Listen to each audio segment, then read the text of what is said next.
Bad Bunny just won #1 album of the year at the Grammys and is about to perform at the Super Bowl. He is Puerto Rican. This is a big deal. I want to talk about it. It's morning. I got bad head. My room is a little messy. You know the drill. This is not uncommon for me. But my feed has transformed into learning about Bad Bunny, and I just wanted to talk about it because this guy is just, man, he's amazing. I'm sure a lot of people fall under the category that I've been in, which is somebody who has known about Bad Bunny and kind of known that he's a big deal, but haven't known like a lot about him. And so hopefully this video helps you learn a little bit about Bad Bunny and why he's such a big deal right now and why this is so important. First things first, his album, DeBÍ TiRAR MáS FOToS, came out in January, I believe in January of last year. And this is the album cover. This is the album that won him the Grammy just a little bit ago in 2026. This album is actually about preserving his Puerto Rican heritage, and some of the lines mean, I wish I would have taken more photos, I wish I would have kissed you, I wish I would have hugged you when I had the chance. It's about preserving his culture and also cherishing what we have now and what we have had in the past. It's a beautiful message. It's a good album. It's a lot of fun. I highly recommend you listen to it, especially that song, DeBÍ TiRAR MáS FOToS, because it is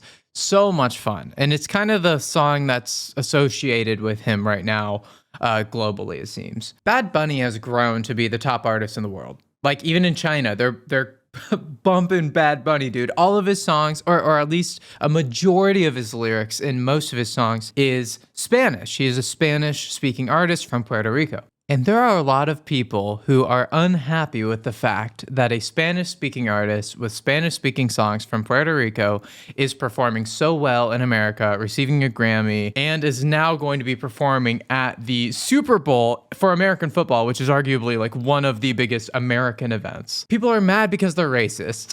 That's why. Here in America, people are being profiled whether they speak Spanish or if they're even just brown or if they're just from another place. Maybe they look Asian, maybe they're even Native American. They're being profiled and they're being detained, and it doesn't matter if they're an American citizen. There are prison camps in America where people are being sent, people don't know where they're going, people are going missing, people are dying. Even people who are resisting the police force known as ICE, Immigration and Customs. It's more than that now. Now it's just Trump's private military. We are essentially in civil battles against the federal government. And understandably, Bad Bunny, as somebody who is from Puerto Rico, as somebody who speaks Spanish, and to be clear, Puerto Rico is a part of the US, they just don't have any representation in our legislature. They cannot vote. They do have a representative, but all they can do is say things. They can't actually vote on things. And Puerto Ricans pay taxes, follow our laws. Puerto Ricans are essentially under American captivity. People will be upset saying, oh, there shouldn't be somebody who's not American playing at the Super Bowl show, but it's very ironic because he is American. And I think it's a very clear sign of the problem that we find ourselves in, which is people profiling individuals who don't look American, which means they don't look white, they don't speak English, or they don't sound like English was their first language. People get angry when they have any form of success or recognition. So, understandably so, at the Grammys, Bad Bunny wore a bulletproof vest and had his loved ones sit dispersed among the crowd. And look at this guy. Look, he just looks like a sweetheart. And if you think he looks like a sweetheart, it's because he is. And I'll also say he's also kind of a badass. Like, he is very cool and his music is cool, you know, and he's very sweet and kind. Pretty much everybody who's talked about their interactions with him have said that they've had a positive experience. He said a couple things in his speech which were very important to say from the stage. And I won't say them verbatim, but this was the essence of what he was saying. The first one was, he essentially said that we are not savages, we're not animals, we are humans, and we are Puerto Ricans. He also said something to the effect of, hate makes hate stronger, but the only thing stronger than hate is love. He also said, before I thank God, I want to say, ice out.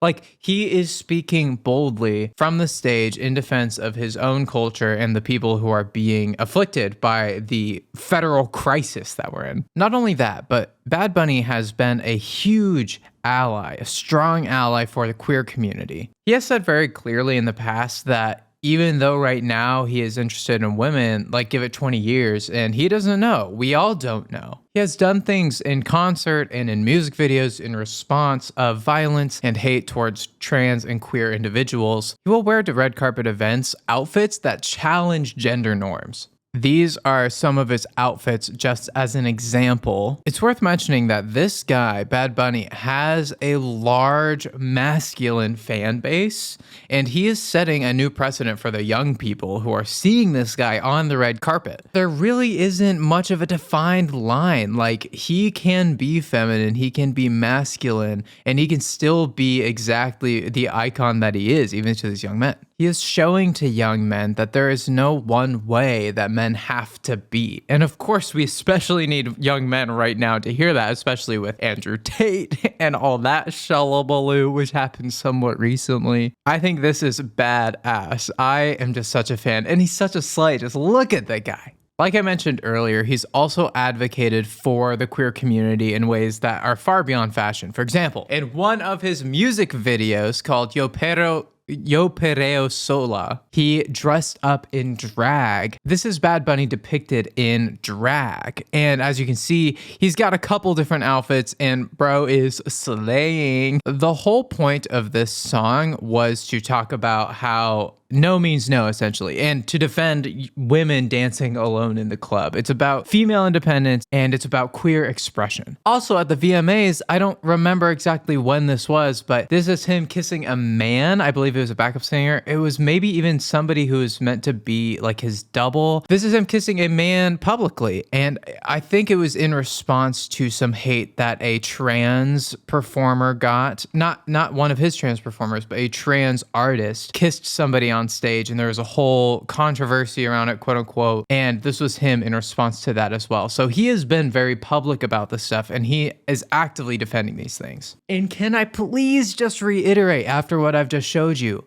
this artist is, first of all, album of the year. Of course, it is great. Please go listen to it. And also, he is the performer at the American Super Bowl. Think about the kind of audience that's going to be watching the Super Bowl. There will be a very large number of people who are not familiar with these things or actively against these things who will be watching the Super Bowl. And guess what? I guarantee you that the numbers for this Super Bowl are going to be nuts because people are going to be coming out to support Bad Bunny. Bad Bunny has become a figurehead, a symbol of the current resistance against the federal administration and against racism and violence and hate in any form, really. I am interested in watching the Super Bowl. I just learned today who's playing in it. I haven't been following that at all, but I want to watch the Super Bowl. And I've been seeing a lot of videos of people like me at the Super Bowl, and they're just dancing to Bad Bunny, and they're like sleeping during the football. This isn't a hate on football. If you like football, I get it. I mean, it's cool. But my point is, the Super Bowl this year is going to be unique because there is a symbol of resistance against our federal government playing the main spot. And I guarantee you, he's going to be doing shit that people don't like. I'm just very excited to see this because he has shown us time and time again before that he is not afraid to stand up for what he believes in. He's not afraid to defend people who are victims of hate, who are victims of violence. He himself putting himself in danger to stand up for these things. I'm just excited to see it. And to really drive this point home, I have to show you something that is bizarre. Turning Point USA is a nonprofit that Charlie Kirk started that actually promotes and defends conservative worldviews in politics and education, especially in schools and stuff like that. Turning Point USA is putting on a halftime show that is not the Bad Bunny show at the same time, featuring Kid Rock and of course these Brantley Gilbert, Lee Rice, whatever, these guys. And they're putting this on in response to Bad Bunny being the person who is the halftime show performer. It's so mind-bending. And their whole point around this is, oh, it's an all-American halftime show. Like, this is all Americans. We're not Puerto Rican, even though Puerto Ricans are American. The tone is, we're gonna be singing English. We're not gonna be singing in Spanish. Not only that, they've also said things like, oh, this is gonna be centered in like faith and American ideals. Oh God. It's the same old rhetoric of something that isn't white, is not holy, is not faithful, and is un-American. It is Christian nationalism at its finest here. Putting on a show to compete with the Puerto Rican artist that is America. It's just, it makes my blood boil. Something that's kind of funny about that is there have been rumors going around that it's canceled. I thought it was canceled, but I looked it up today and it turns out it's not. So I think there's a good chance that people that were planning on watching it think it's canceled. But here's the deal. It's not going to turn out. It's not going to turn out nearly as much. Like Bad Bunny is a global icon. This is a pathetic attempt to try to take away from Bad Bunny's glory and what he stands for, and it's not going to work. Of course, right now with what's happening in Minneapolis, what's happening in every major city across the country, and gradually even more in rural communities, is people standing up, speaking out against ICE. And protests are happening globally. In Milan, Italy right now, there are protests against ICE and their actions against Americans. The Olympics are happening right now, and there are public examples of people around the globe at the Olympics protesting ICE. Eyes around the globe are going to be on Bad Bunny's halftime show performance at the Super Bowl, and I cannot wait to see it, see what Bad Bunny says, see what he stands for, and see the numbers of how many people turned out to this and how few people turned out to the All-American halftime show. That's some of the stuff I've learned about Bad Bunny. I'm sure it's just scratching the surface. This guy's been doing this stuff for a long time. He's amazing, and I hope to see you all watching that halftime show with me. It's okay if you don't watch the rest of the game. Please tell me if you know more about Bad Bunny. I want to know. And I will be listening to his album more. It is actually fire.